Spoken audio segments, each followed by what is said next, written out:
네, 안녕하세요. 이원재입니다. 9월 25일 수요일 이원재 끝내주는 경제 라이브 시작하겠습니다. 매일매일 녹취록이 터지고 대통령 부인이 누구하고 통화를 했는지 텔레그램 캡처본이 돌아다니고 그래서 뉴스토마토는 매일매일 구독자가 늘고 있지만 그럼에도 불구하고 누군가는 내일을 얘기하고 미래를 얘기하죠. 그래서 미래 얘기하려면 뭐 얘기해야 되죠?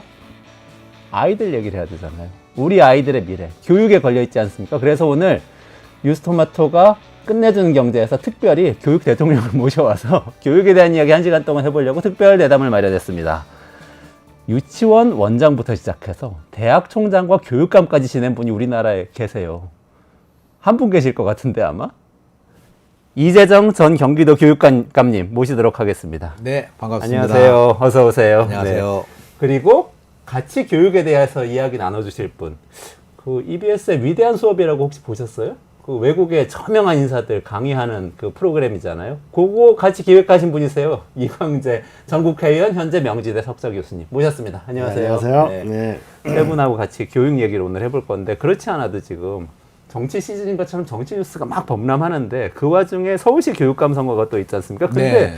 이상하게 정치 얘기 좋아하는 이 많은 분들이 교육감 선거에는 그렇게 관심이 없는 것 같고 보도도 많이 안 나오는 것 같아요. 근데 중요하긴 중요한 겁니까? 서울시 교육감이 어떠세요? 아유, 한국 교육의 중심이죠. 아, 그래요? 그리고 교육의 모든 문제를 담고 있는 게 저는 서울이라고 생각하고 그런 의미에서 서울시 교육감은 정말 중요한 위치입니다. 그렇군요.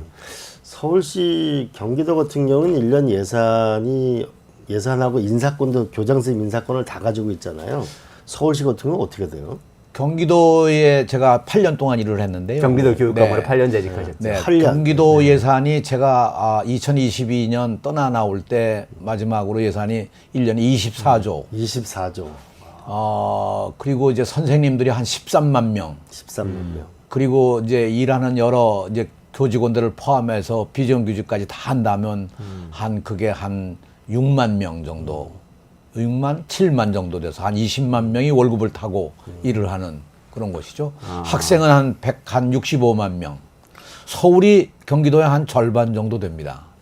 네, 규모로 보면. 네네네.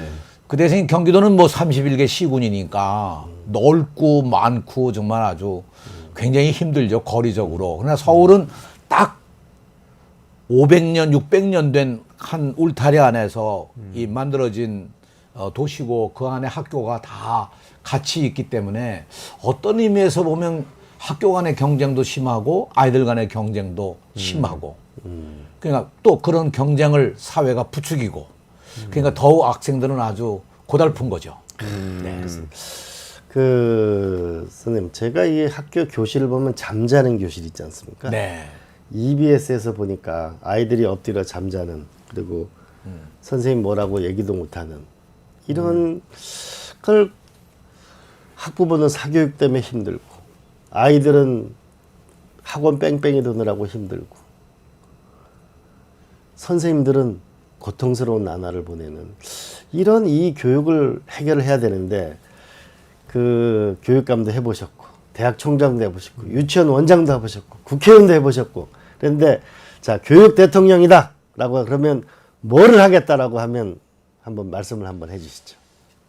이제 잠자는 아이들을 어떻게 깨울 수 있겠느냐 하는 것이 제일 먼저 가장 중요한 게 하여튼 유치원부터 아이들이 다 공부하는 하나의 목표라고 할까, 마지막 골이 수능 시험입니다. 예. 그 수능 시험을 싹 없애버리면 네. 수능 시험 없어요? 네. 단박에 문제가 해결될 수가 있을 겁니다. 어떻게 없애죠? 수능 시험은 우리 아이들로 하여금 다양한 길을 선택할 수 있게 만드는 게 아니라 하나의 길만을 제시하고 이 길로 가야 한다고 그러니까 그 길 가기 싫은 아이들은 잠자는 거죠. 아니 근데 대학을 가기 위해서 다 수능을 준비하는 거 아닙니까? 그렇죠. 대학을 좋은 대학 다 보내고 맞습니다. 싶은 게 다 부모님 마음인데. 좋은 대학을 가는 건 좋은데 자기가 하고 싶은 학과나 하고 싶은 걸 할 수 있도록 대학을 가야 되는데 그거 못하는 게 문제가 있는 거죠. 그래서 미국처럼 SAT 시험처럼 해야 된다 이런 얘기가 많은데 어떻게 생각하세요? 근데 SAT가 다시 말하면 대학을 공부하려면 사전에 준비가 필요하잖아요. 예. 예를 들면 기계과를 가는 아이는 어려서부터 기계에 대한 뭔가 훈련도 받고 해야 되지 않겠습니까? 예를 들면 피아노 치는 사람들의 경우에 대체로 초등학교 들어가기 전에 4살, 5살 때부터 피아노 연습을 시작합니다. 예. 그 기능이 17살 때 완성이 돼야 됩니다. 기능이. 피아노를 전공하는 사람들은. 경우에. 네. 그래서 이 손의 움직임에 아주 이게 완성이 된 다음에 비로소 음악에 대한 해석과 그거에 대한 표현의 이런 역량들을 기르는데 그럼 우리 경우는 수능 시험이 오로지 하나의 길로만 요구를 하니까 다양한 아이들의 욕구를 풀어낼 수 있는 길이 없으니까 실제로 지금 SAT처럼 예를 들면 기계과 갈 사람은 기계를 준비하기 위한 과정, 기계에 관한 뭐 디자인이라든가 뭐 설계라든가 운영 원칙이라든가 이런 것. 또 미술을 할 아이들은 미술에 대한 생각을 어려서부터 가질 수 있는 그런 분야. 또 어떤 아이 뭐 나는 물리가 좋아하면 물리를 할 수 있는 어떤 교육. 아니야 나는 인문학이 난 제일 마음에 들어. 그럼 역사 공부를 한다든가 문학 공부를 한다든가 이렇게 할 수 있는 선택의 여지가 있도록 하는 것이 사실은 수능 시험의 전제인데 대학을 가는 전제인데 우리는 뭐 어느 과를 가도 문제가 없는 그런 아이들을 만들어 놓으니까 대학에 가서 결국은 대학 가서도 자는 겁니다. 맞아요. 그럼 진로를 미리미리 정해가지고 그렇죠. 자기 진로에 맞게 공부를 해나가야 된다. 그러니까 독일 같은 경우가 최소한도 그걸 결정짓는 거지. 초등학교 4학년 때 결정이 짓지 않습니까? 그러니까 우리가 실제로 중학교 과정부터 이걸 가야 된다. 그래서 중학교에 자유학년제를 시작하지 않았어요? 네. 그게 사실은 목적 자체가 그겁니다. 내가 어느 방향으로 가야 되지?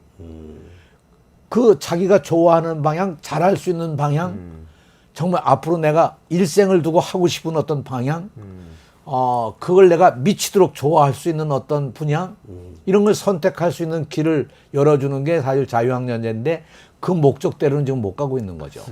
그러면 결국 지금은 너 몇 점 받았어? 몇 점 받은 거 가지고 막 이 대학 저 대학으로 가서 막상 가보니까 나하고 안 맞는 것 같아. 그러니까 한 40%가 또 재수하고. 재수하고 그러죠. 그 좋은 예가요. 네. 내가 이게 실명을 들어서 좀 미안하지만 우리 신영복 교수가 네네. 뒤늦게 어떤 아이가 참 아버지가 그게 참 인문학을 하고 그러니까 네. 서울대학교 철학과를 갔어요. 네. 철학과를 들어가가지고 한 학기를 하고서는 포기했습니다. 이건 내가 할 분야가 아니다 이게. 그리고 다시 공부해가지고 공과대학 들어갔는데 그러니까 이게 얼마나 시간 낭비예요. 만일 그 신군이 일찍부터 나는 철학이 아니고 공과대학을 가야 돼. 난 공과대학도 원자력 공학을 해야 돼. 이런 생각을 했다면 어려서부터 그런 분야의 것을 보고 했으면 훨씬 더 시간 낭비가 없었겠죠. 그러니까 한 사람의 시간 낭비가 한 개인의 문제가 아니라 이게 더해지면 국가적 문제거든요. 그러면 이게 중학교, 고등학교 때부터 자기가 좋아하는 것을 공부를 하려면 예를 들면 과학고, 특목고 이런 게 많아져야 될 것 같은데요? 그러니까 이제 지금 우리가 학생들을 우수하게 기른다고 해서 과학고를 만들고 특목고를 만들고 했는데 결과는 뭐냐? 다 의과대학 가는 거 아니에요. 그렇죠. 진정한 의미의 예. 과학고등학교, 아니죠. 진정한 의미의 이렇게 필요한 거네요. 그죠? 차라리 오히려 메디컬 스쿨을 갈 수 있는 사전 교육을 시킨다면 괜찮은 거죠. 오히려. 네네네. 그렇잖아요. 네네. 근데 얘들을 무슨 교육을 시키느냐? 수능 1등 되는 교육을 시키잖아요. 예. 특목고에서도. 특목고에서도. 그렇죠. 그러니까 저는 이 교육을 이러지 말고 특목고를 만들자고 저희 경기도에서도 말이 많았습니다. 예. 한 예로 저 부천에서 김만수 시장이 있었을 때 네. 우리도 다른 도시와 마찬가지로 우리도 특목고, 과학고 하나 만들겠다. 과학고 하나 만드는데 그때 제가 계산해 보니까 한 300억 들어가요. 네네. 이게 부천에 28개의 고등학교가 있습니다.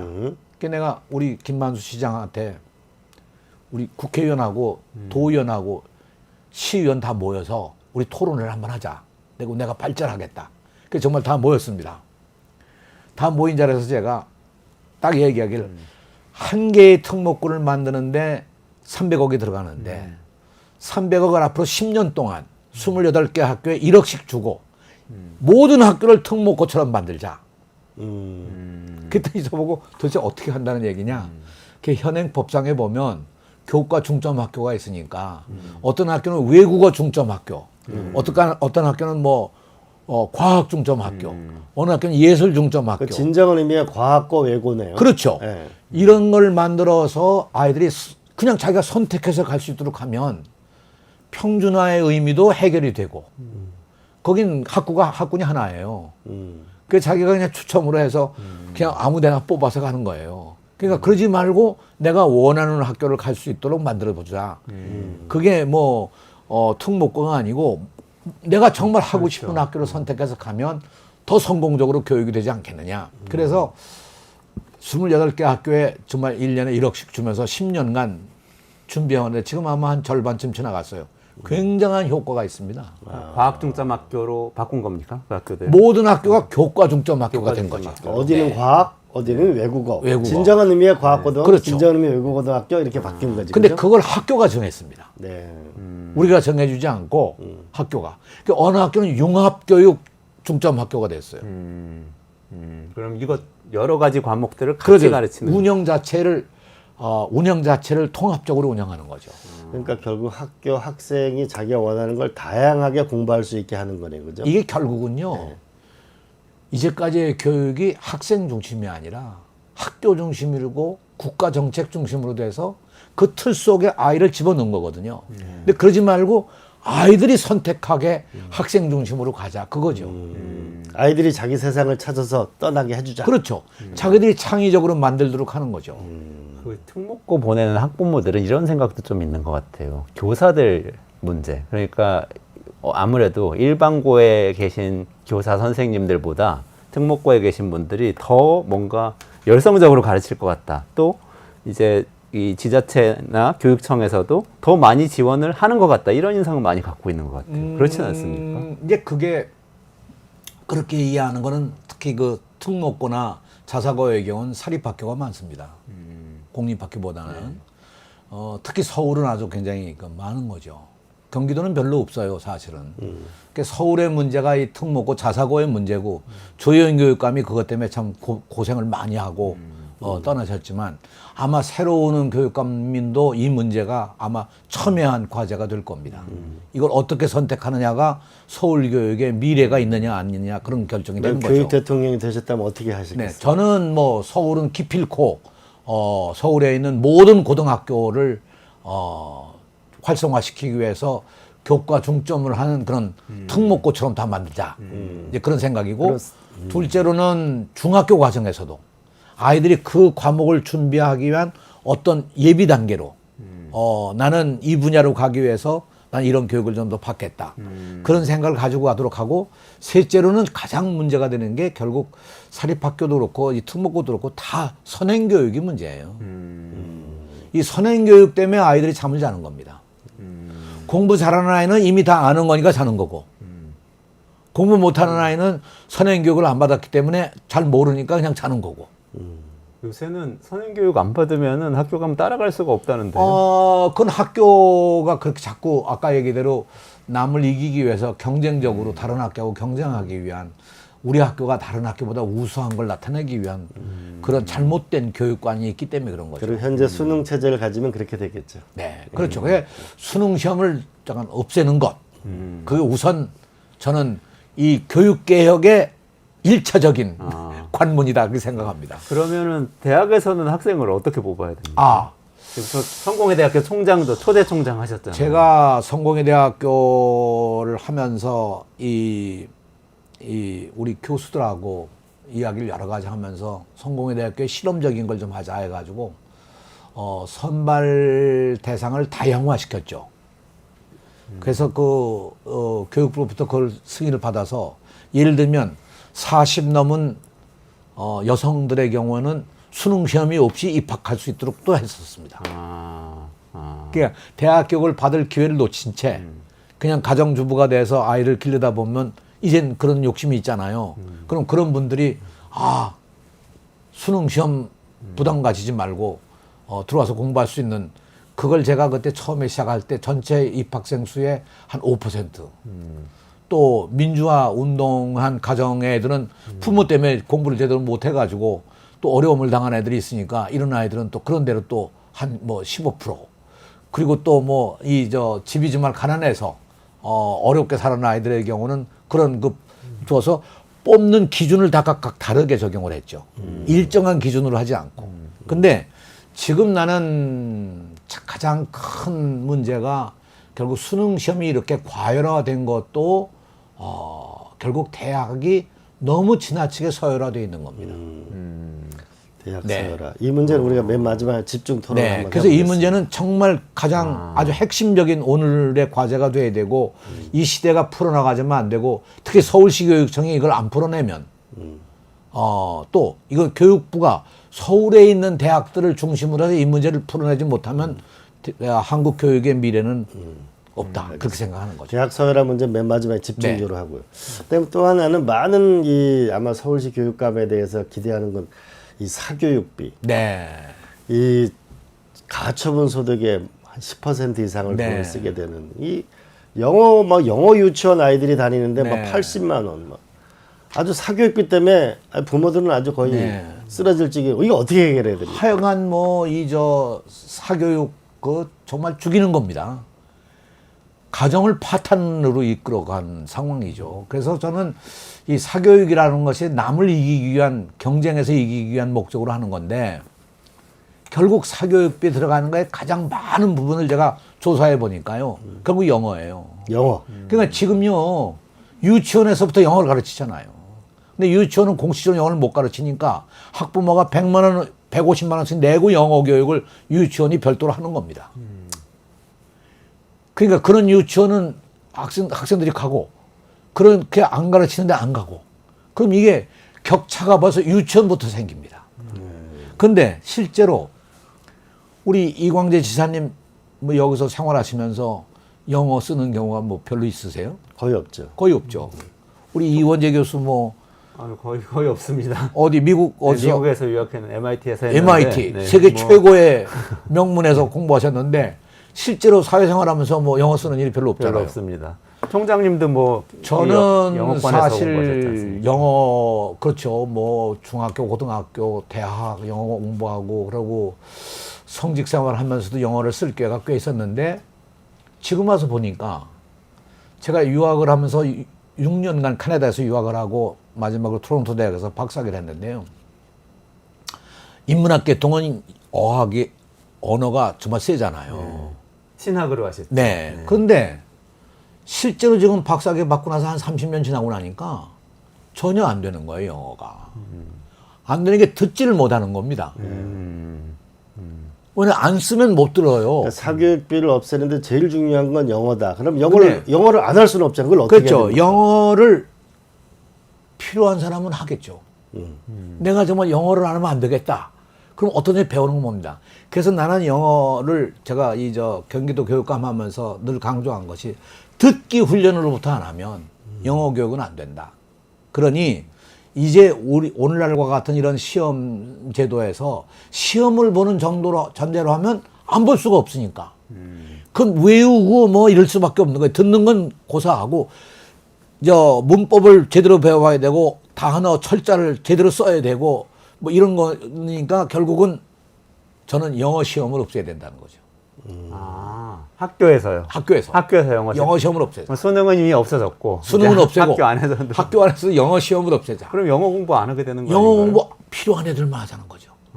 가령 예를 들면 외국 팝송 같은 거 들으려면 영어 해야 될 거 아니에요. 또 재미있게 외국 이 넷플릭스에서 드라마도 보려고 그러면 영어 해야 될 거 아니에요. 아니 요즘에 우리 K-팝 듣기 위해서 외국 아이들이 한국어 공부하잖아요. 그래서 저는 네. 이런 생각이 들더라고요. 그러니까 언어 지능이라는 게 13세면 거의 끝난대요. 그러니까 사실 13세 이전에 언어 지능을 발달시키려면은 우리가 KBS, MBC나 SBS나 어린이 프로그램 이걸 전부 영어로 들을 수 있게 좀 있으면 이제 아마 유튜브에서 더빙으로 이제 언어 문제를 해결한다거든요. 그러면 일찍부터 듣는 거 이런 것을 뭐냐면 다양한 프로그램을 제공해 주면은 훨씬 더 생활하기가 영어로 생활하기가 편할 건데 싱가포르처럼. 근데요, 그 아이들이 더 영리해가지고 스마트폰으로 다 찾아서 들어요. 그 프로그램을 제공 안 하더라도. 저는 제 손녀 얘기를 해서 좀 미안합니다만 제 손녀가 미국에서 태어났습니다. 이제 부모는 직장 나가니까 부모하고 만나서 얘기할 수 있는 시간이라는 게 보통 뭐 저녁 시간 아니고 아침 일찍 학교 가니까 못 만나고 그 저녁 시간 얘기해봐야 무슨 얘기를 하겠어요 몇 얘기 못 하는 거죠. 근데 이 아이가 한 2살 정도 때부터 한국 만화나 한국 비디오를 보기 시작한 거예요. 근데 이걸 너무 많이 보니까 엄마가 제안을 해가지고 오전에 1시간, 학교 가기 전에 한 시간, 학교 갔다 와서 오후에 1시간, 요 정도만 보도록 제안을 했는데도 불구하고 얘가 비디오를 쭉 보더니요. 그 다음에 한국말을 하기 시작하는 거예요. 심지어, 서울말 하다 경상도 사투리로 얘기하기도 하고요. 그러니까 지가 들어서 배운 거기 때문에 글자는 못 읽는데 이야기를 전달하는 능력은 엄마보다 더 잘하는 거예요. 맞아요. 저도 이 비슷한 경험이 있는데 그래서 유럽 가면은 왜 이렇게 채널을 자기가 원하는 언어로 볼 수 있게 하잖아요. 그렇게 해서 다채널을 만들게 되면 훨씬 생활이 편할 수도 있고. 그러니까 저는 걱정이 일단 딱 제가 이제 또 학부모이다 보니까 계속 걱정이 되는 건데요. 영어를 학교에서 안 가르치면 영어 유치원 더 보내야 될 것 같아요. 아니 영어를 안 하면 안 될 것 같거든요. 왜냐면 아니 그러니까 영어를 가르치되 영어를 시험을 안 보면 학교 재미있게 공부를 하죠. 교과는 있는데 교과는 시험이 있는데 없는 그렇죠. 그러니까 이거 같아요. 뭐냐면은 문법 위주의 공부를 하냐 아니면 생활 회화 영어 공부를 하느냐 더 중요한 거라고. 왜냐하면 대학 교육을 받는데 영어가 필수로 필요한 게 아니잖아요. 그렇죠. 대학 교육을 받는데 필수적으로 필요한 거는 이런 수학이나 물리랑 화학은 필요하고 인문학 하는 사람들은 역사학을 했느냐 문학을 했느냐 이게 필요한 거 아니겠어요. 영어가 필요한 건 아니잖아요. 그러니까 영어는 아이들이 필요한 경우에 자기가 스스로 배워 나갈 수 있도록 만들어주는 방법이 있고 학교가 교과를 설정하되 재미있게 정말 드라마를 보고 듣고 그걸 얘기한다든가 아주 쉬운 동화 같은 이런 그걸 보여주고 거기에 대한 이야기를 나눈다든가 반복해서 들으면 되게 이해가 갈 수 있는 거거든요. 또 그림과 함께 하게 되면 이게 뭐에 대한 이야기다 하는 정도는 이해가 가기 시작하고 그런 흥미를 가질 때 아이들이 영어를 배우지 시험을 전제로 한 교육은 지식으로 남질 않아요. 이게 생활 속의 언어가 충분히 교육될 수 있는 환경을 마련해 주는 의미에서 나는 그런 방송 이런 게 중요하거든요. 그렇죠. 콘텐츠. 예? 지금 이 유튜브 방송 굉장히 중요해요. 그러니까 실제로 저는 언어는 생활과 밀접하게 있는 것이지 학문과 깊이 관계 있는 것도 아니고요. 사회에서 뭐 꼭 유연하게 필요한 것도 아니라고 생각합니다. 근데 저는 그분은 약간 생각이 다른 게 하나는 안중근 의사가 재판을 받거든요. 일본 그 판사 뭐냐도 그 테러리스트지 그러니까 테러리스트가 아니다 평화주의자다. 그럼 평화주의자의 근거를 대라라고 하니까 한국, 중국, 일본 사람들이 자기네 나라 말 말고 다른 나라 말을 하나씩 배워야 된다. 한국, 중국어를 서로 배워야 되고 이런 식 내 가지고 이거를 은행을 만들어서 우리가 동북아의 평화를 만들자 이런 얘기가 있거든요. 사실 어떻게 보면 이제 글로벌 시대에 살아가려면 언어 능력이 필요하잖아요. 그런 것을 갖추는 것도 우리가 필요해 보여요. 근데 이게 아까 말씀하신 것처럼 너 시험을 본다. 이렇게 해가지고는 이것이 보편화되진 않아요. 그러니까 우리는 시험만 위해서 공부하는 거예요. 문제는 그게 수능 시험에 좋은 성적을 받기 위해서 하는 건데 만일 영어 시험을 없애는다고 그러면 사교육의 80%가 없어집니다. 그런데 영어는 잘할 수 있는 사람을 만들자. 그렇죠. 영어는 잘할 수 있게 만들자. 아이들이 흥미를 가지고 자기 스스로가 해나갈 수 있도록 만들자. 얼마나 많아요. 스마트폰 있고 탭 있고 뭐 유튜브 있고 뭐 지금 아까 채널 얘기하시지만 채널 수없이 많습니다. 뭐 영어로 하는 한국말로 하는 아동극 하는 채널도 뭐 엄청 많고요. 저희 아이는 그냥 그거 돌아가면서 보는 거예요. 근데 옆에서 누가 얘기를 해도 못 알아들을 만큼 집중해서 보는 거예요. 그리고 거기서 이제 습득을 하게 되는 거죠. 언어는 생활입니다. 그럼 만약에 학교 안에서 영어 시험이 없어지고 네. 그럼 뭐 지금 내신도 많이 개편돼 가지고 네. 5단계로 바뀐다 그러는데 그러면 이제 학교 안에서 시험으로 뭐랄까 변별력이 줄어들잖아요. 학생들 사이에. 그리고 수능이 없으면 학생들을 선발하는 게 되게 어렵고 어떻게 보면 학부모 입장에서는 준비하는 게 아이 어떻게 교육을 시켜서 어떻게 대학을 보내고 진로를 찾지 이게 되게 고민이 많이 될 것 같은데요. 이제 아이들로 하여금 이제 그 교육을 하는 데 있어서 가장 중요한 건 우리는 이제 교과가 딱 정부가 정한 교과가 있습니다. 네네네. 법이 정한 시수가 있고 수업 일수가 있고 하루도 어길 수가 없습니다. 법으로. 예? 네. 엄격하게 되어 있습니다. 그런 의미에서 그런 틀을 우선 깨야 된다고 생각해요. 그래서 아이들로 하여금 자기가 하고 싶은 분야, 하고 싶은 과목들을 좀 더 많이 공부할 수 있는 기회를 주는 것. 그게 아까 말씀드린 모든 학교를 턱먹고 모든 학교를 자사고로 만들면 그게 오히려 훨씬 더 그런 기회를 주는 거 아니겠느냐. 누구는 나는 수학을 더 공부하고 싶다. 그럼 수학을 일주일에 다른 사람들은 5시간 하는데 나는 10시간 하는 거죠. 나는 물리가 더 재미있다. 그럼 물리를 갖다 10시간, 20시간 하는 거죠. 아니야, 나는 영어를 정말 제대로 한번 공부하고 싶어. 그럼 영어를 한 10시간 할 수 있도록 하는 거죠. 그러니까 이게 입학시험에 영어가 없고 그렇게 되고 입학시험에 오히려 네가 이제까지 공부하면서 성취한 것이 어느 분야에 제일 자신 있게 성취한 게 뭐냐. 그럼 예를 들면 지금 공대 MIT를 졸업하셨으니까 MIT 같은 데서 할 때 뽑을 때 제일 중요한 게 뭐냐면 수학일 거 아니에요. 수학을 너 어느 정도까지 내가 수학을 할 수 있지? 선생님 난 미적분까지 할 수 있습니다. 그럼 fine. 그렇게 되는 거겠죠.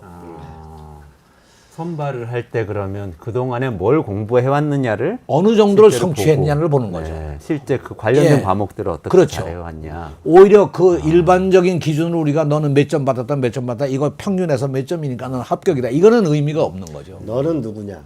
너는 무엇을 할 수 있는 사람이냐? 그렇죠. 현재 어디까지 와 있는가를 보고 학생을 선발하는 거죠. 그렇죠. 그게 지금 교육정책에서 얘기하는 고교학점제나 학생부 종합전형 같은 입시 이런 것들하고 관련이 있는 그렇습니다. 말씀이신가요? 제가 그래서 학점제 논의할 때 교육감을 대표해서 거기 학점제 논의하는 과정에 제가 참여를 했습니다. 근데 이런 내용이 근처에도 아직 못 가는 거예요. 근처에도 못 가. 근데 이게 왜 그러냐 하면 이게 또 뭐에 달려있냐 할 것 같으면 교육과 교사들의 이해관계에 달려 있습니다. 그 과목을 자리가 가르치는 없어요. 선생님이 그렇죠. 계시니까. 예를 들면 지금요, 지리라는 과목이 옛날과 달리 없어졌습니다. 통합돼서 운영을 하거든요. 그렇죠. 그러니까 그러네요. 이제 지리학을 학교에서 교사를 만들어야 되는데 양성이 잘 안 되는 셈이죠. 근데 사실 지리는 굉장히 중요한 과목이거든요. 그렇죠.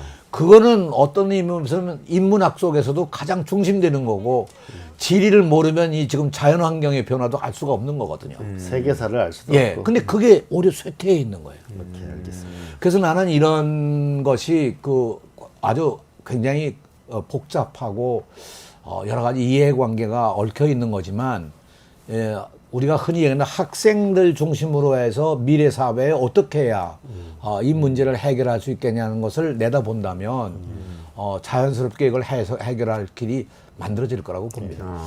또 하나 궁금한 게 그 아이들 보면은 체육 시간이 없어졌거든요. 그 하버드 대학교의 우리 네이퍼빌 고등학교 뭐 운동화가 사라진 그 뇌. 운동화를 신은 뇌구나. 죄송합니다. 신은 뇌. 죄송합니다. 네네네. 거기 보니까 영교시에 오히려 체육을 하고 나면 뇌 혈류량이 높아져가지고 오히려 물리나 수학에는 어려운 과목을 더 잘한다고 하거든요. 그러니까 또 체육을 하면 친구를 사귈 수도 있고 뭔가 이 체육 시간이 없는 네. 아이들 이걸 뭔가 회복을 해야 될 것 같은데. 이게 없어진 이유가요. 참, 제가 경기도 교육감을 딱 가서 교장 선생님들 만나가지고 교장 선생님들하고 회의를 하면서 제일 현장에서 어려운 일이 뭡니까? 그랬더니 딱 제일 먼저 꼽는 것이 학교의 운동부를 없애달라는 겁니다. 학교 운동부를 없애. 그래요? 그러니까 학교에 운동부가 있지 체육이 있는 게 아닙니다. 운동부는 운동 선수를 만드는 거죠. 그죠? 그러니까 선수가 되려고 그러면 초등학교 때 상당한 수준의 운동을 해야 되고 그런 아이들이 운동부를 찾아서 있는 학교를 들어갈 때 자기 동네에 다 추첨으로 의무교육이니까 그냥 추첨으로 들어가잖아요. 근데 그 학교 운동부가 없잖아요. 그러니까 어떻게 하느냐? 의장 전임을 할 수밖에 없죠. 운동부를 다 찾아가기 위해서. 그 운동부가 법률적으로 딱 뭐가 제도화가 되어 있는 게 아니고 사실 학교에 따라서 있고 없고 하는 게 이제 돼서 이게 대략 코치와 선수와 학부모 간의 거래로 이루어지는 하나의 그 이상한 학교 안에 조직이 되어 있는 겁니다. 그러니까 교장이 가령 축구를 좋아하면 축구부가 있는 게 좋겠는데 교장이 난 축구부는 전혀 관심이 없고 나는 배구가 좋아. 그러면 축구부는 이제 쇠퇴할 수밖에 없는 거죠. 그래서 이게 지금 학교마다 운영에 있어서 어렵고 참 솔직히 얘기해서 비리도 있고 그래서 저는 운동부 때문에 일반적인 학생들에게 체육 운동이 잘 안 되는 겁니다. 그러니까 이걸 어떻게 일반화해야 되느냐. 그래서 저는 학생들이 원하는 스포츠 클럽을 만들어주자. 스포츠 클럽을요. 그러니까 지금은 자기들 하고 싶은 대로 학교 안에다가 학교 안에. 네. 근데 지금 체육 공식적으로. 선생님이 체육 시간에 아이들한테 뭐 이거 해라 저거 해라 해서 그냥 시키잖아요. 윗몸 일으키기도 시키고 뭐 축구도 시키고 그래서 그게 아니고 클럽별로 네, 이렇게 클럽으로 해서 활동을 그러지 하죠. 말고 클럽으로 하게 되면 가령 뭐 A라는 학교에 흔히 얘기한 대로 이 볼링 클럽이 있다.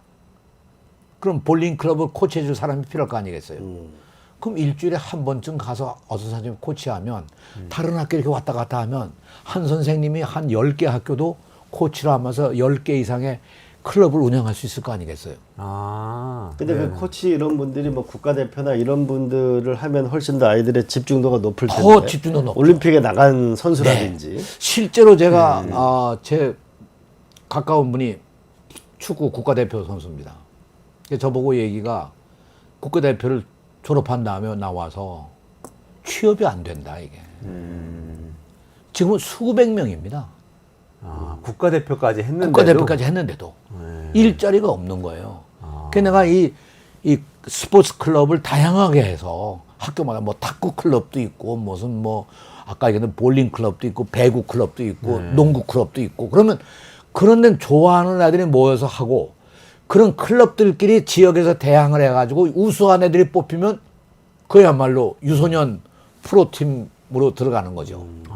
저희가 방송하면서 그런 한번 연계 시스템을 만들지 않으면 나는 우리나라 운동부가 안 됩니다. 예를 들면 난 이병환 총재가 이 여자 농구 프로농구의 그 총재를 하시면서 글도 쓰시고 여러 번 얘기를 했는데 그분이 우리가 바닥이 없다 바닥이. 일본만 하더라도 일본의 여자 농구팀이 학교에 한 3,000개가 있는데 우리나라 여자 농구팀이 손가락으로 셀 정도입니다. 안 만들어져요. 왜? 수능 시험 때문에. 참. 안 만들어져요. 그리고 그게 운동팀이 운동선수로 나가야 되는데 선수로 나가는 경우에 가령 운동선수들이 이렇게 해서 한 20명이 축구부가 돼서 한다. 거기서 대학 가는 애들이 몇 명 되겠어요. 그러니까 대학을 또 거기서 못 가거나 실업팀에 스카웃이 안 되는 아이들은 할 일이 없는 겁니다. 그 후로.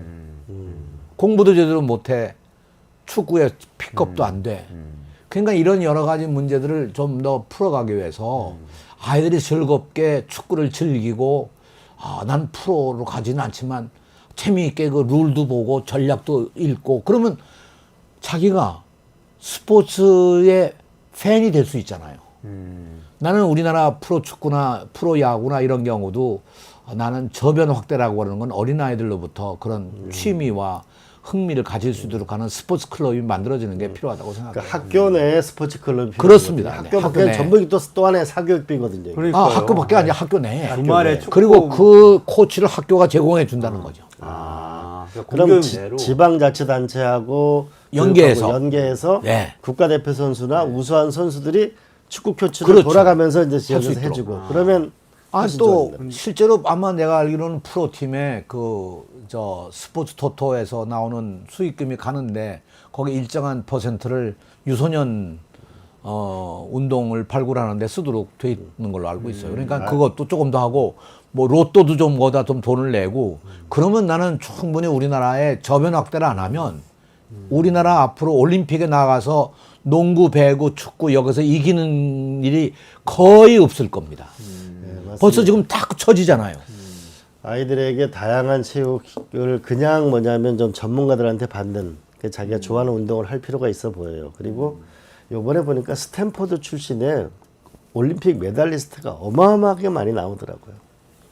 그러니까 결국은 이 공부도 하고 운동도 잘하는 이게 일반적으로 한 성장 과정에 운동이라는 게 녹아 있는 거죠. 운동하시는 애라는 게 그거죠. 그 운동을 많이 하면 머리가 좋아진다. 그러니까 공부를 더 잘할 수 있다 이런 거죠. 네. 근데 우리는 지금 그게 안 되고 있다. 아니 우리 뇌 자체가 지적으로 성장하고 활동하는 뇌 부분이 있고 운동을 하는 뇌 부분이 있는데 이게 사실 서로 교합 상태가 안 되면 창의력이 안 생기는 거예요. 그러니까 운동한 사람들이 더 우수한 어떤 걸 만들어내고 할 수 있다는 것도 정말 그건 뭐 과학적으로 거의 증명된 일이죠. 그래서 저는 이 스포츠 클럽을 하자.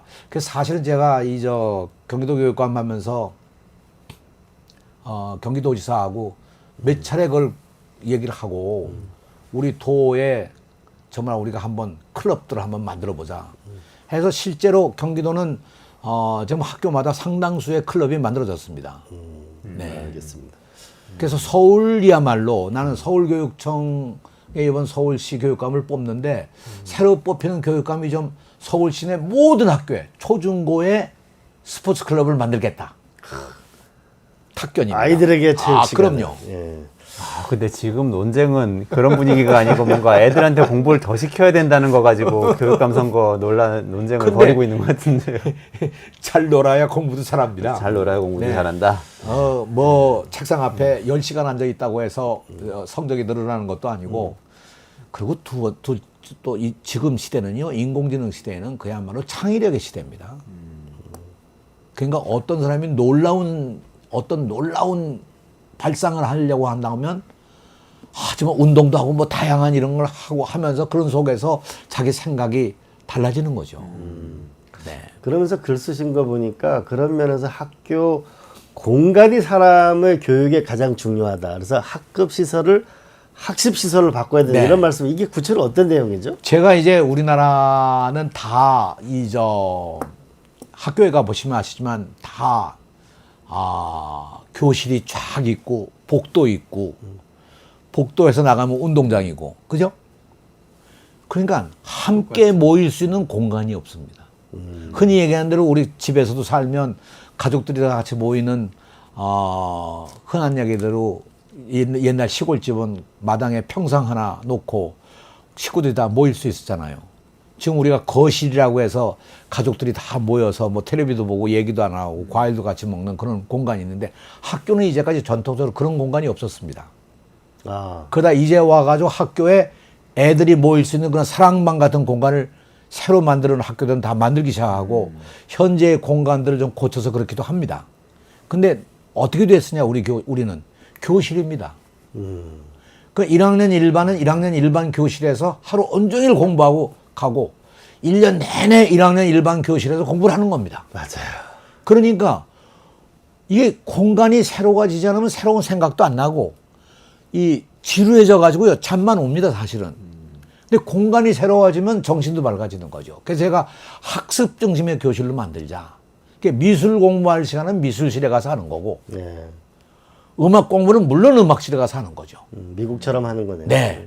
그리고 수학 공부하는 수학 교실로 만들고 물리 교실은 물리 교실로 만들고 그럼 디자인도 달라지고 인테리어도 달라지고 책상 모습도 달라지고 여러 가지가 달라지지 않겠습니까?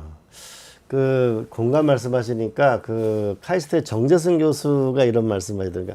MIT에서 노벨상 수상자가 특별히 많이 나왔는데 왜 많이 나왔을까라고 보니까 이 천고가 높은 건물일수록 상상력 지수가 높아진다. 그리고 아이들은 그 많은 공간을 줘도 친구하고 일부러 뭐냐면 이 의자 밑에나 깜깜한 데 들어가서 논다. 왜 그러냐면 옆에 있는 친구의 심장 소리가 밀착해 있는 것이 자체가 안정감을 느낀다. 이렇듯이 공간 변화를 주는 것도 굉장히 중요해 보이네요. 우리는요 아주 교육부의 규정으로 해서 천장고가 얼마 돼야 된다, 뭐 교실 크기가 얼마 돼, 그것까지 정해져 있어요. 진짜요? 예. 그러니까 이것도 참 문제가 요즘에 아이들이 성장 속도가 빨라져가지고 커잖아요. 네. 이 기준은 안 없어진 겁니다. 그런 게 정말 그 일제 시대의 예. 잔재 아니에요? 그러니까 심지어 요즘에 와서는 이제 그런 얘기도 하는 거죠. 이 책상도 이렇게 좀 높이를 높였다 낮았다 하는 걸로 만들어야 큰 아이들은 크거나 맞출 텐데 책상 높이도 다 똑같습니다. 거의 규정으로 정해져 규정으로 있습니까? 정해져 있는 거죠. 왜냐면 예산을 나올 때, 네. 예산 나올 때 교실 구역에 교실 하나에 얼마 이렇게 되니까. 그리고 거기 이제 책상이나 의자에 대해서는 얼마 이게 다 규정이 돼 있으니까 그 규정 그런 교육감도 자율성이 못 없는 거예요. 바꿉니까? 못 바꾸죠. 우리가. 교육감도 못 바꿔요. 예산으로 우선 정해지니까 어려운 거죠. 이래서 어떤 분들이 교육부를 해체해야 된다 이런 얘기 하더라고요. 전 교육감 되면서 제1착으로 내가 얘기한 게 교육부 해체였습니다. 그게 교육부가 다 그래서 제가 정하는 문재인 건가요? 정부 때 국가교육위원회 만든다고 그럴 때 내가 1차로 얘기한 것이 국가교육위원회를 만든다는 대전제를 교육부 해체부터 시작해라. 그래서 국가교육위원회가 그래야 뭐를 할 건지. 진짜 1학년 일반 네. 그 교실의 면적 그다음에 이 높이까지 그걸 규정으로 정해놓으면 아이들이 결국은 쥐어짜는 거 아니에요. 그러니까 아니 그 틀 속에 그냥 가둬놓는 거예요. 그렇죠. 그러니까 일종의 과목입니다. 그리고 무슨 과목은 몇 시간 몇 가르쳐야 시간. 된다. 이것도 그럼. 다 교정으로 다 정해- 규정으로 돼 있는 그러면 교사들이나 시험도 교장들이 몇 번 봐야 바꾸려고 된다. 이거 해도 다 되어 있습니다. 뭔가 학교 현장에서 바꿔보려고 해도 바꿀 수가 없네요. 바꿀 수가 없죠. 뭔가 혁신하기가 되게 굉장히 어려운 어려운 일입니다. 구조네요. 그래서 우리가 사실은 혁신이라고 할 때 혁신교육 서울도 하고 경기도도 했습니다만 경기도는 사실 성공적으로 저희가 했습니다. 그 혁신이 뭐냐? 학교의 문화를 바꾸자. 그게 우리가 혁신하는 하나의 내용이었어요. 다른 건 바꾸기가 어려우니까. 그 문화라는 것이 학생과 교사와의 관계, 교사와 교사와의 관계, 교사와 교장과의 관계 이런 관계들을 좀 더 새롭게 설정을 하고 학교 문화를 어떻게 하면 좀 더 창의적으로 학교를 바꿔 나갈 수가 있겠느냐, 어떤 도전을 우리가 할 수 있겠느냐, 뭐 이런 거죠. 그러니까 예를 들면 수학여행을 가더라도 수학여행을 선생님들이 정하는 게 아니라 학생들로부터 논쟁으로 시작하자. 그게 이제 혁신교육의 네, 한 방법이었습니다. 네. 그러니까 학생들이 야 우리 어떻게 수학여행을 어디로 가지? 가는 건 어떤 방법으로 가지?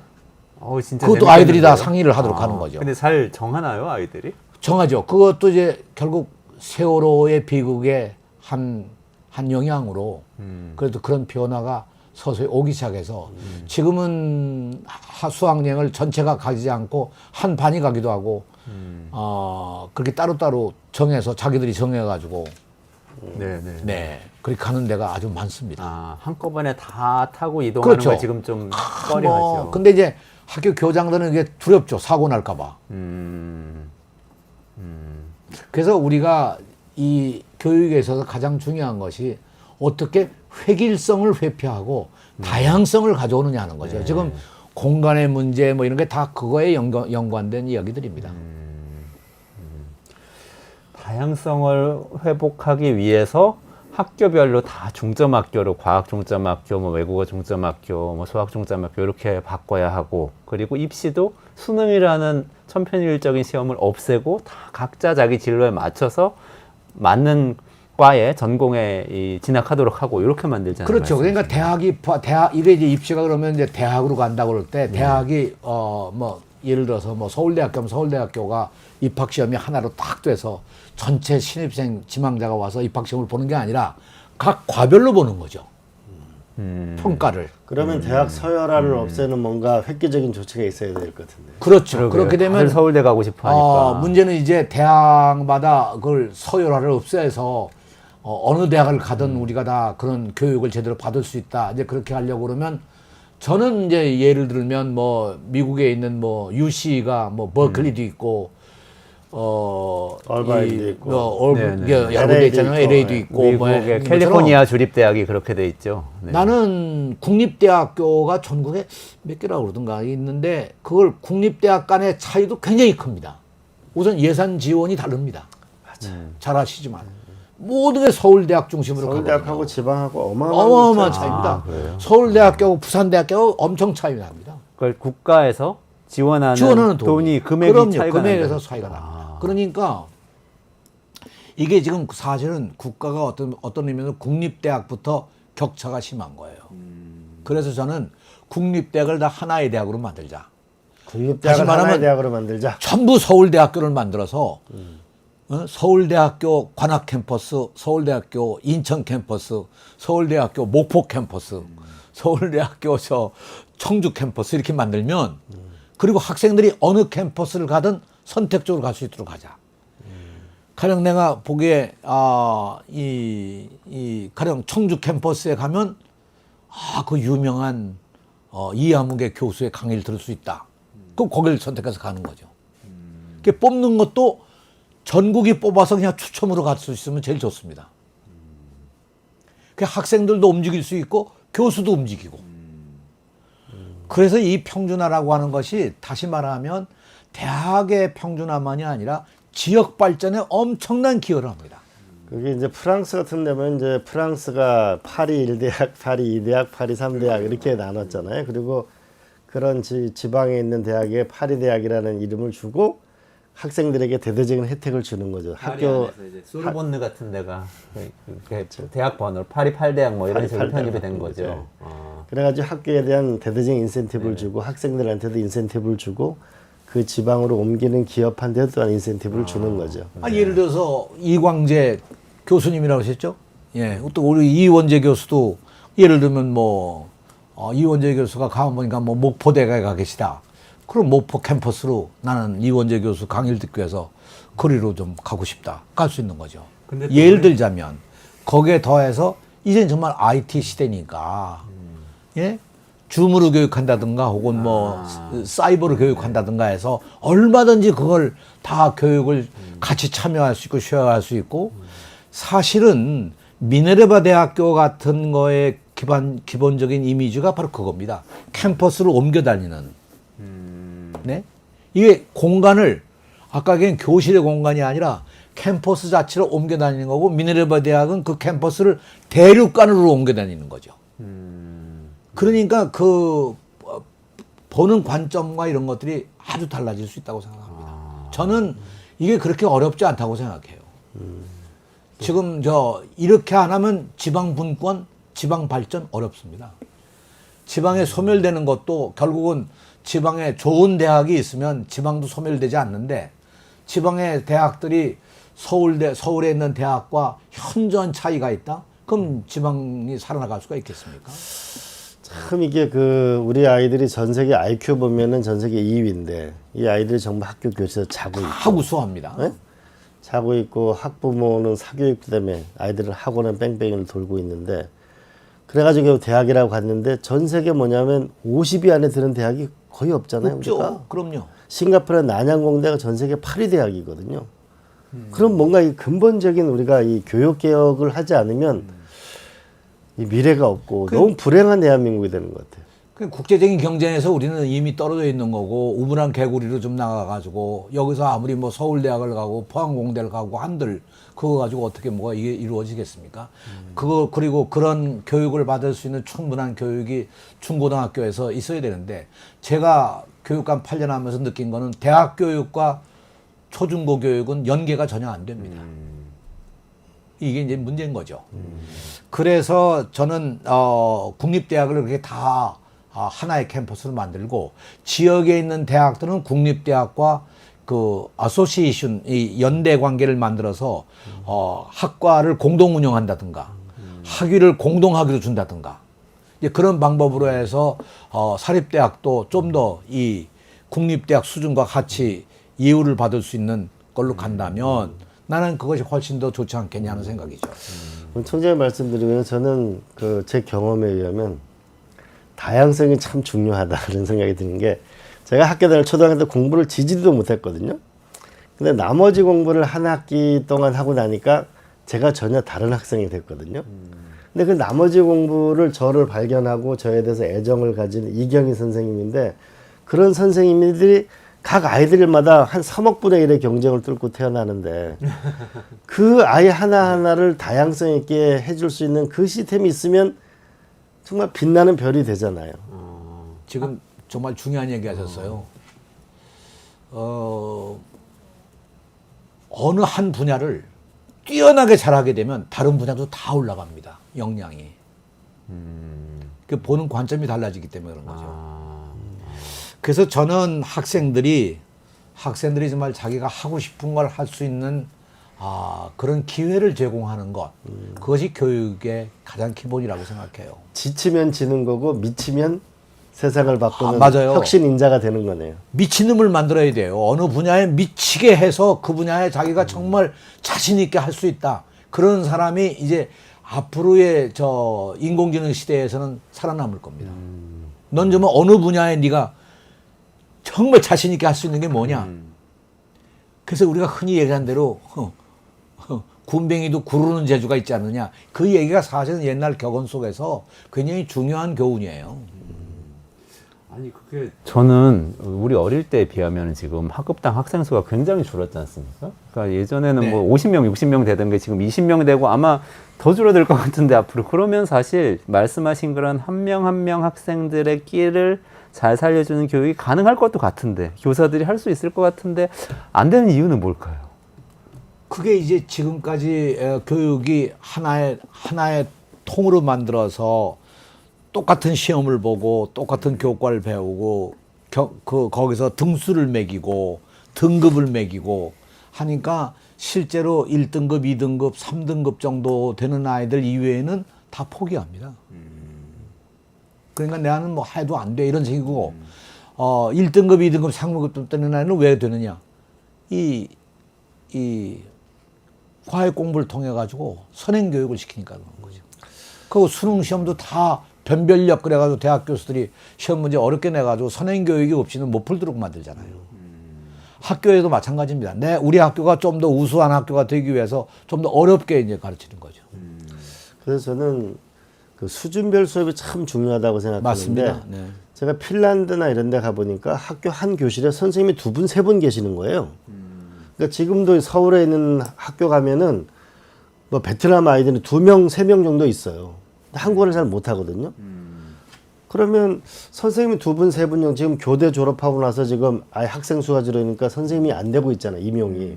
그러지 말고 선생님을 2분 정도 배치할 수 있는 거 아니냐. 그래서 조금 더 앞서 나가는 애. 좀 남다르게 아이를 좀 보살펴주고 가르쳐 줄 수 있는 이렇게 돼야만 이 아이가 그 뭔가 그 빛나는 보석이잖아요. 그 3억 분의 1을 뚫고 태어났는데.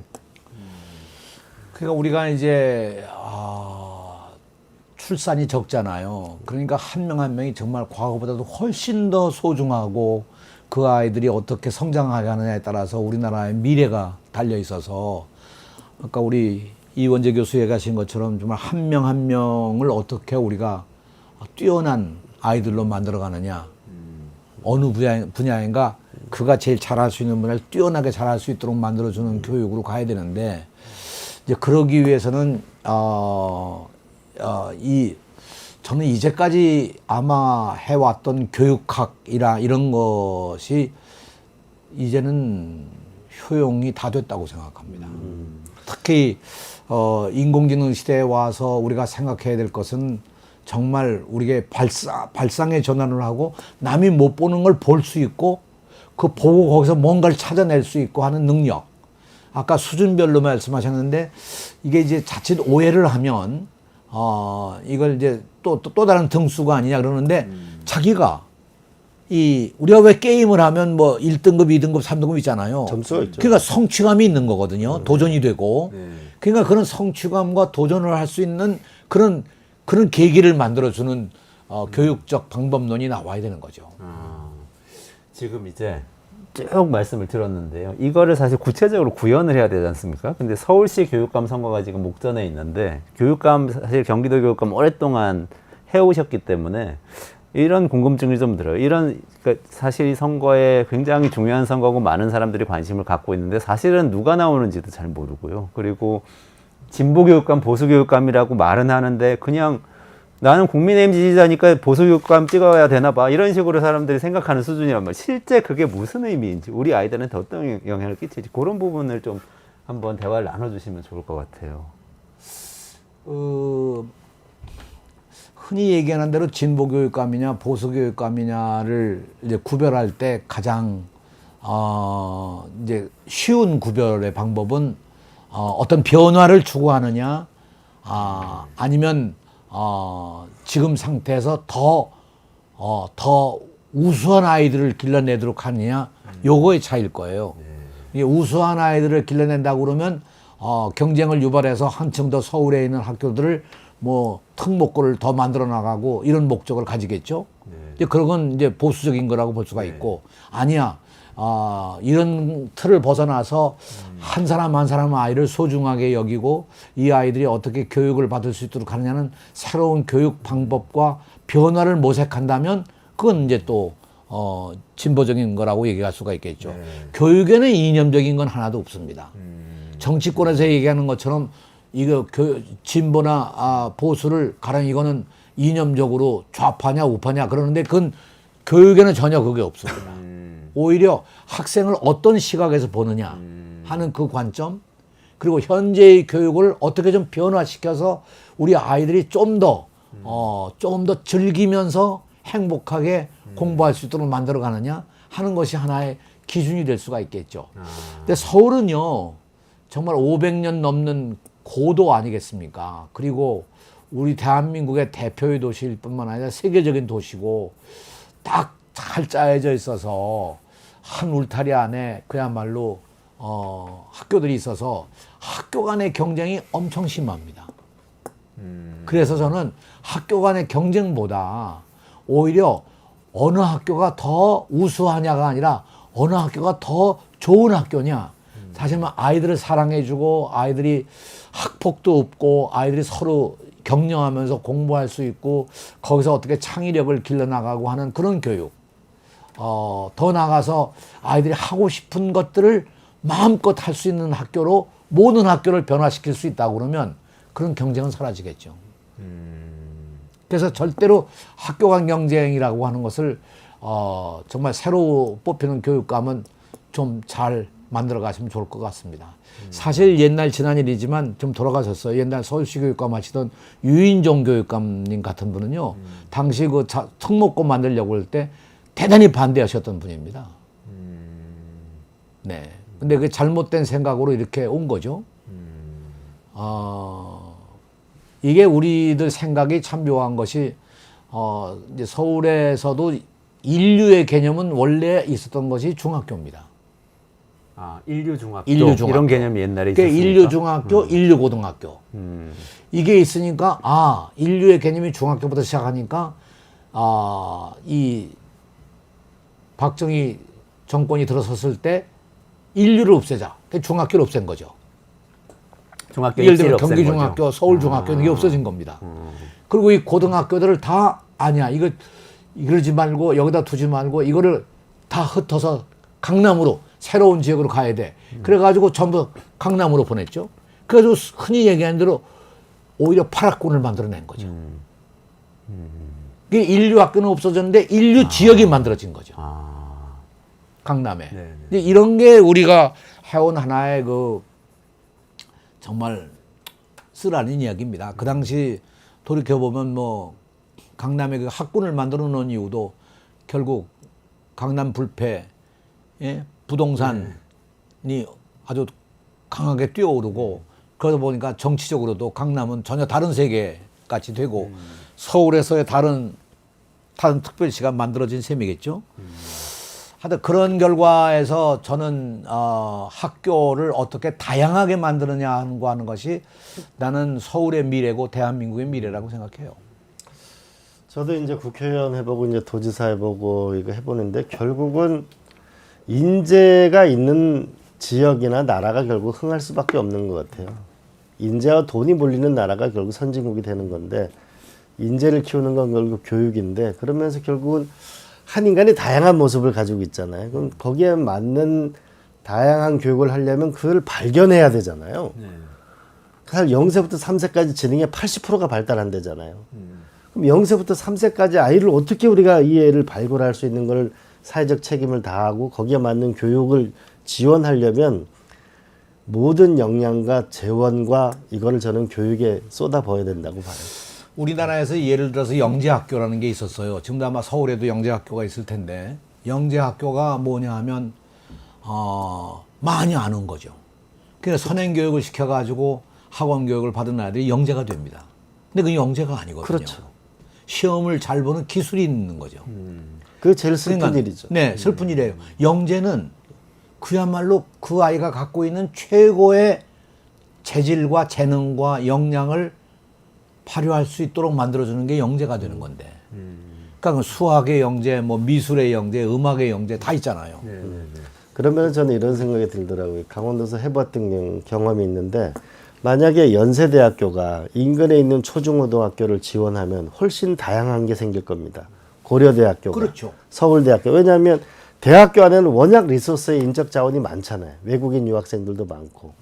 그렇게 해서 아이들이 뭐냐면은 고등학생들도 일찌감치 뭐냐면 눈뜬 아이들은 또 새로운 경험을 하게 되고 중고등학생들도 그런 대학 같은 거와 연계해서 이 중고등학교가 더 프로그램을 다양화하면 훨씬 행복하게 살지 않을까. 근데 이게 두 분이 진짜 좋은 말씀이신데 저는 유권자로서 이런 생각이 듭니다. 저 서울 사니까 투표해야 되거든요. 근데 옛날에는 그냥 사실 솔직히 보수 교육감, 진보 교육감 나오면 빨간색, 파란색 갖고 나와가지고 다 흔드시고 그러면 뭐 누구 선택해야 되는지 분명해요. 다 이제 정치 성향에 따라. 근데 이번에는 아닌 것 같더라고요. 또 보수 교육감 단일화도 하고 진보 교육감 단일화도 하는데 단일화도 여기저기서 하시고 또 양쪽 아니라는 분들도 다 나오시는데 이럴 때 유권자들 어떻게 해야 됩니까? 뭘 보고 어떻게 정해야 돼요? 글쎄 이제 구체적으로 얘기를 하면 잘못하면 선거법에 위반이 되니까 네, 얘기하기는 어렵습니다만 아무튼 지금의 상황에서 서울의 미래 교육을 지향점을 어디다 두느냐 하는 것이 아마 한 판단의 기준이 돼야 되지 않을까 그런 생각이고요. 그 가운데 가장 중요한 것은 우리 아이들로 하여금 어떻게 하면 자유롭게 자기를 만들어갈 수 있을까? 자기가 스스로 만들어갈 수 있을까? 사실 요즘에요 부모가 아이들을 못 가르쳐요. 아이들이 실제로는 스마트폰이나 이걸 가지고 활용하면서 여러 가지 활동하는 거 보면 무섭습니다. 최근에 이 여러 경진대회도 있고 그런데 지금 고등학생들 같은 경우에 동아리 만들어 가지고 뭐 로봇을 만들어내고 심지어 내가 이번 들은 거로는 농고에 있는 학생들이 로봇을 만들었는데 로봇 만든 게 과일 따는 로봇을 아이들이 만들기 시작하는 거죠. 그건 아이들에게 생활의 필요성과 상상력이 없으면 못하는 겁니다. 근데 만일 부모가 우리 아이가 아니 뭐 로봇을 만들려고 한대. 그럼 부모는 그렇게 생각하죠. 이놈이 머리 좋은데 의과대학을 가야지 무슨 로봇을 만들어. 그게 무슨 밥이 된다고 이 생각할 거 아니에요. 그게 부모의 강요에 의해서 잘못될 수가 있습니다. 그래서 저는 정말 중요한 것이 학생들을 어떻게 이 붐으로부터 해방시키냐 하는 것도 중요한 일입니다. 사실 교육학자들 가운데 그런 얘기를 합니다. 아이를 정말 사랑하면 아이의 손을 놔줘라. 아이의 손을 꼭 붙들고 있으면 아이가 뛰지도 못하고 날지도 못하잖아요. 그렇잖아요? 그 부모의 손아귀 속에 그냥 갇혀 있는 거죠. 그러니까 아이를 사랑하면, 정말 사랑한다면 아이들의 손을 놔줘라. 근데 우리 부모는 어려서부터 애 손 붙들고 다니는 게 습관이고 애 손 붙들고 다니는 게 사랑의 표현처럼 생각하는데 그러지 말고 아이를 빨리 독립시키는 것, 그것이 정말 중요한 거고 아이가 뭘 원하는지, 아이가 뭘 잘할 수 있는지, 뭘 하고 싶은지, 미래에는 어떤 걸 하고 싶은지 하는 걸 결정하는 것이 부모의 관점에서가 아니라 아이의 관점에서 봐야 된다는 거죠. 그래서 나는 부모님들이 교육감 선거를 나갈 때 아이들하고 상의하시는 것도 중요하다고 생각합니다. 너는 어떤 교육감을 원하느냐. 그래서 사실 저는 이제 국회에다 요구한 것이 교육감 선거의 선거권자는 연령을 대폭 낮추자. 그래서 벼랑간에 낮출 수는 없으니 우선 고1부터 교육감 선출권을 아이들에게 주자. 그리고 더 낮춰서 나중에는 중학교 1학년부터는 교육감 선출하는 권한을 주자. 왜냐하면 그 아이들의 직접적인 영향을 주는 게 교육감 아니에요. 이건 제가 일찍부터 주장하는 바인데 저는 그게 수요자잖아요. 수요자죠. 네. 그래야 공급자 중심의 저걸 없앨 수 있는 것 같은데. 근데 저는 이번 세월호 서울시 교육감 아까 말씀하셨는데 서양에는 직업이 있는데 동양에 직업이 적은 게 있대요. 뭐냐면 탐험가. 탐험가. 네. 그다음에 두 번째로는 우리 한국 사회에서 가장 뭐냐면 슬픈 얘기가 뭐냐면 집 나가 객사한다는 거예요. 이게 아니고 우리 아이들이 손을 놔주자고 말씀하셨는데 아이들이 탐험하고 밖을 벗어나서 자기 운명을 개척할 수 있는 그 꿈을 자꾸 얘기하는 교육감이 나왔으면 좋겠어요. 꿈과 그들을 사랑하는 사람을 사랑하는 언어가 많은 사람 그런 교육감이 됐으면 좋겠어요. 하여튼 교육에서 특히 서울 교육의 경우는 어떤 의미에서 보면 전국 교육을 리드해 갈 수 있는 그런 위치에 있기 때문에 서울 교육이 그야말로 도전과 모험, 그리고 실패를 두려워하지 않는 그리고 정말로 새로운 관점을 만들어가는 그런 교육 속에서 아이들이 정말 호를 날아다닐 수 있도록 만들어줬으면 좋겠다고 생각을 합니다. 아, 그러면은 우리 유권자분들께서는 아이들을 자유롭게 만들어주자는 교육감 후보에게 투표를 하시고 아이를 사랑하는 공보물 보시면서 아이들하고 상의하시고 이렇게 하는 게 근데 이제 아마 주신 답으로. 대부분의 유권자들이 제에게 우선은 반대로 갈 경우가 많을 겁니다. 그러니까요. 어쨌든 우리 이제 남은 한 네. 3, 4분 동안만 또 네. 여기까지 오셨으니까 교육 얘기 여기까지 하시고 안 여쭤보지 않을 수 없는 질문이 하나 있어서 네. 그거 하나 여쭤봐도 될까요? 통일 문제입니다. 네. 네. 최근에 진짜 통일을 우리가 해야 되는 거냐? 남북한은 이제 다른 나라 아니냐? 이런 생각하는 분들이 실제로 많아진 것 같아요. 그리고 정치권에서도 그 얘기가 나오기 시작한 것 같은데요. 제가 단도직입적으로 이 질문에 대한 답만 잠깐 말씀 나누시고 마무리하면 될 것 같은데요. 통일해야 됩니까, 우리나라?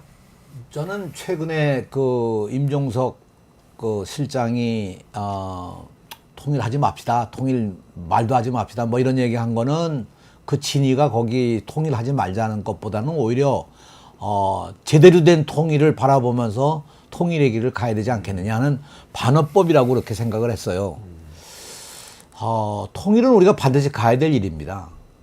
제가 통일부에 있을 때 한번 그 통일에 관한 전국 그 공모전을 했는데 우리가 이 통일을 왜 해야 되느냐 하는 이유를 설명을 해라. 그런 공모전을 했는데 거기에 당첨된 작품이 뭐냐 하면 통일을 왜 해야 되느냐 뭐 여러 가지 나왔어요. 뭐 통일하면 우리가 경제적으로 부당하게 되고 북한의 지하 자원이 많고 우리가 이렇고 평화가 오고 뭐 남북 대결이 사라지고 국가가 우리가 7천만이 되면 국제사회에 저도 인류로 갈 수가 있고 큰 나라가 된다. 근데 이 아이는 그렇게 얘기하지 않고 우리가 원래 하나였으니까 그걸 회복하는 거다.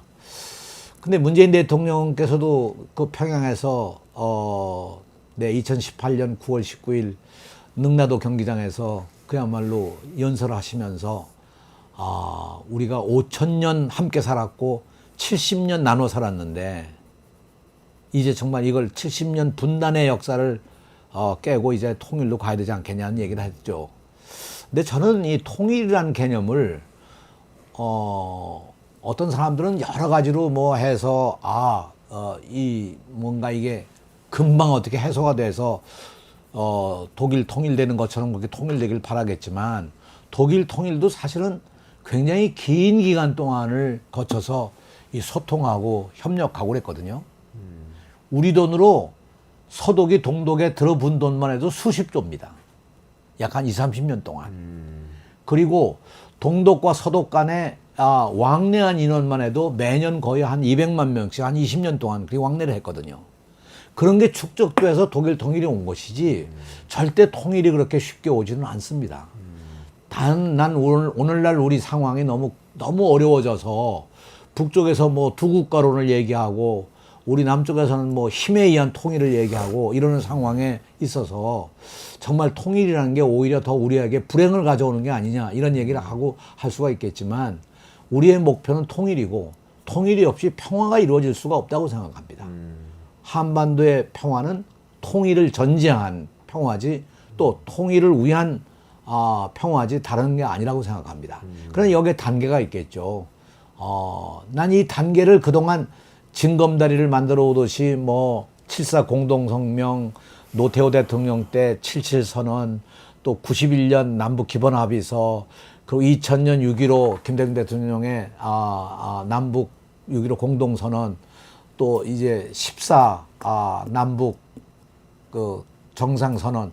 이 남북 정상선언은 제가 통일부 장관으로 노무현 대통령을 모시고 평양에서 직접 그 회담 테이블에 앉아서 참여했던 것이기 때문에 저에겐 더 소중하고 정말 아주 뜻있는 것으로 생각합니다. 사실 이게 굉장한 프로그램입니다. 여기에 문재인 대통령의 9.19 선언, 여기는 군사 합의를 해가지고 세세하게 GP를 없앤다, 뭐 이런 것부터 시작해서 판문점을 비무장지대로 만든다, 이런 여러 가지 이런 구체적인 남북 간의 갈등 구조를 없애는 것이었는데, 지금은 뭐 이런 모든 게 다 수면 밑으로 잠겨버리고 말았습니다만, 그러나 이것은 절대로 사라진 게 아니라고 생각합니다. 역사는 사라지지 않습니다.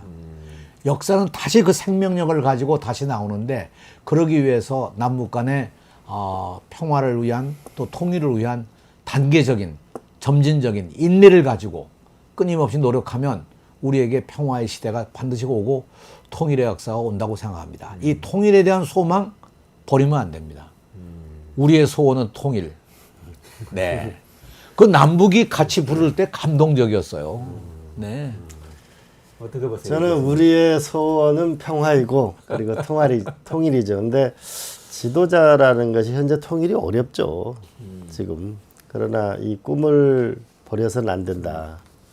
왜 그러냐면 두 가지 이유인데, 제가 이제 학교에서 세계 흥망사를 가르치는데, 우리 한민족 지정학이란 지리학, 지정학의 역사를 보게 되면 우리가 외침을 900번을 당했거든요. 대륙국가에 성하면 항상 전쟁이 일어났고, 해양 세력이 강하면 항상 전쟁이 터졌어요. 그러면 이 전쟁을 막을 수 있는, 평화를 만들 수 있는 길에서 우리는 남북한의 협력이라는 것이 무엇보다 중요하다는 점을 절대 잊어서는 안 된다. 그리고 두 나라 정도가 완전한 통일이 아니라도 평화로서 끈끈이 뭉쳐 있어야 주변으로부터 우리가 괄시당하지 않으면 살아갈 수 있다는 점 하나 하고, 두 번째로는 이 조선 분할론은 강대국이 원하는 바예요. 이미 임진왜란 때도 조선 분할론이 있었고, 청일 전쟁 때도 이미 청나라를 영국이 지배하고 있으니까 조선을 분할하자고 그랬어요. 결국 6.25 전쟁 터졌어요. 수백만 명이 죽었어요. 지금 분단된 지 70년이 돼도 극복을 못 하거든요. 그런데 독일은 주변 강대국의 견제를 뚫고 두 번이나 통일을 했거든요. 특히 프랑스 같은 경우에는 그 과거 2차 세계대전 독일에 당한 바가 있잖아요. 그러니까 독일 통일을 반대하면서 뭐라고 했냐면, 나는 독일을 사랑하니까 독일이 두 개였으면 좋겠어. 이렇게 얘기하기도 했고, 영국 같은 경우는 처칠 수상 때 험하게 당했잖아요. 그러니까 아주 결사적으로 반대했지만 결국은 그거를 외교 역량으로 돌파했거든요. 그런 면에서 아까 말씀하신 동독과 서독 간의 그 빌리 브란트 이후의 긴 왕래와 인내, 협력, 그리고 주변의 외교력을 이용해서 결국은 독일 통일을 이루면서 독일이 다시 유럽의 중심에 섰거든요. 우리 한반도의 운명을 생각했을 때 우리의 운명을 과감하게 개척해 나가려면 통일에 대한 꿈을 잊지 않는 지도자가 나와야 한다. 그러나 통일을 무리하게 서두르는 것은 어리석은 자이다. 그러면 마지막으로 요거 하나만 여쭤보고 시간상 마무리해야 될 것 같아요. 한마디만 더 좀 할게요. 요 말씀에 덧붙여서, 그 독일 통일은 아까 이광재 지사께서 말씀하신 것처럼 주변 국가들의 동의와 공감대에 의해서 이루어진 것도 사실이고, 내부에 동독과 서독이 결속돼 가지고 만들어진 거거든요. 한반도의 역사를 보면 한반도가 하나였을 때는, 하나로 통일돼 있었을 때는 외적으로부터 절대 무너진 적이 없습니다. 네? 한반도가. 네네. 근데 한반도가 둘로 나뉘어지는 경우에는 어렵습니다. 특히 미국, 일본, 러시아, 중국이라고 하는 주변 국가는 우리 한반도의 통일에 대해서 유럽의 독일처럼 주변 국가들처럼 동의를 안 해줄 겁니다. 그렇죠. 그래서 우리를 통일시켜주는 건 미국이나 러시아나 중국이나 일본이 아니고 남북이 통합된 힘으로 만들어내지 않으면 안 되고, 우리가 주도적으로 이 통일 관계를 이끌어가지 않으면 안 된다고 생각해요. 그러니까 우리 지도자가 절대로 이런 통일을 하되, 난 통일을 평화적인 방법이지 무슨 힘에 의한 통일이라든가 무력을 생각한다면 그건 그건 멸망의 길로 가는 거죠. 멸망의 길로 가는 네. 거죠. 그러니까 우리가 이번에 러시아 우크라이나 전쟁을 보면 전쟁이 얼마나 참혹한 거냐면 우크라이나가 폐허가 되고 있거든요. 근데 러시아는 지금 경제 성장률 2%예요. 자기네 땅에서 전쟁이 안 일어나니까. 우리가 한반도에서 6.25 전쟁할 때 역사 기록에 뭐라고 써 있습니까? 일본은 한반도 전쟁 때문에 2차 세계대전을 완전히 경제 최성장기를 해가지고 그렇죠. 극복한 거 아니에요? 전쟁 특수를 누린 거잖아요. 우리는 항상 이건 북한도 마찬가지입니다. 남한도 마찬가지고 항상 경각심을 가지고 주변의 강대국에 대해서 우리가 얕보이지 않도록 우리가 단단하게 결속하고 꿈을 버리지 않는 지도자의 용기와 냉철한 판단력이 중요하다고 봅니다. 저는. 지금 윤석열 정부의 힘에 의한 평화는 힘에 의한 통일, 뭐 북한 주민을 해방시키기 위한 통일, 이건 어떻게 보세요? 그 세계 정세에 대한 무지다. 그리고 그 한 국가가 이렇게 뭐냐면은 9.19 군사합의를 만들어 놓은 거를 이렇게 하루아침에 뒤집고 이렇게 나라가 많은 국민들이 지금 말을 안 해서 그렇지 이러다 전쟁 나는 거 아니야라고 하는 그 두려움을 갖고 있다. 그렇잖아요.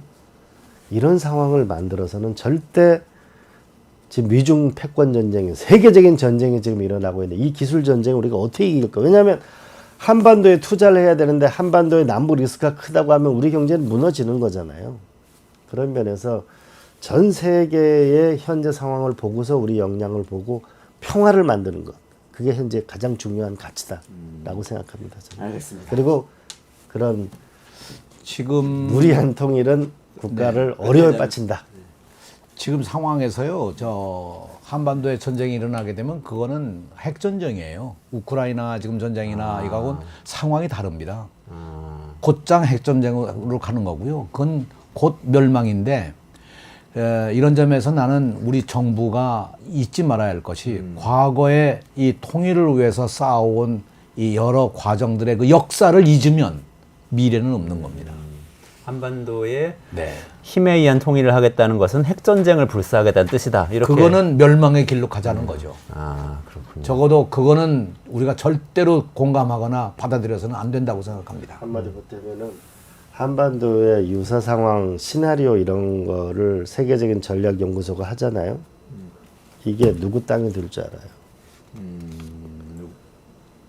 이 한반도가 전 세계 미중일로의 최고의 군사 강국들이 충돌하게 되면 우리가 어디에 서 있는지 우리 역사의 교훈을 뼈저리게 알아야 되고 정말 우리가 불면의 밤을 지새워야 될 저런 시기라고 생각합니다. 우리 대통령이 꼭 알아들으셨으면 좋겠습니다. 네, 오늘 시간 관계상 우리 장관님을 우리 장관님 이게 어디 뭔가 교육혁명을 이루셔야 되는데 교육혁명 서울시 교육감도 잘 뽑아야 되는 통일도 거야. 가야 되고 서울시 교육감 투표 오늘 요령은 알려주셨는데 좀 잘 투표돼서 좋은 분이 나와서 이 꿈을 이룰 수 있으면 좋겠습니다. 네. 오늘 같이 해주신 이재정 전 경기도 교육감님 그리고 이광재 명지대 석좌 교수님 감사합니다. 같이 네. 인사하면서 마무리하시고요. 저희는 내일 오전 11시에 라이브로 다시 찾아뵙겠습니다. 같이 인사하시죠. 고맙습니다. 감사합니다.